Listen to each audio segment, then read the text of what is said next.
Okay, quick tutorial on, I've been watching a few people practicing at home, a little bit more on the setup because I think it's very important for our setup. I always say the two things that are really key here are a mirror and heat, and humidity, which is factoring with the heat, but being in a bathroom helps a lot. If you have a shower, a hot shower, if nothing else.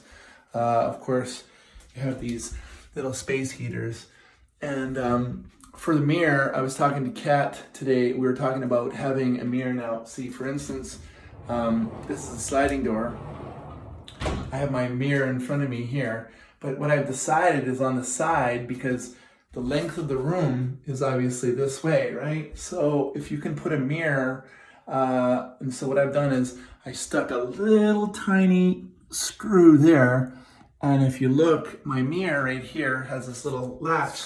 So it takes me 1 second, once I got the door closed, to grab the mirror, and good, and ta-da.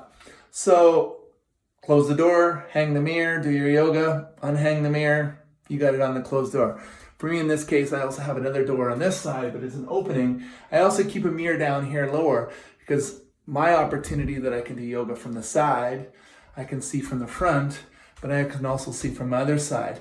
And when I do the floor series, sometimes I can get it down low.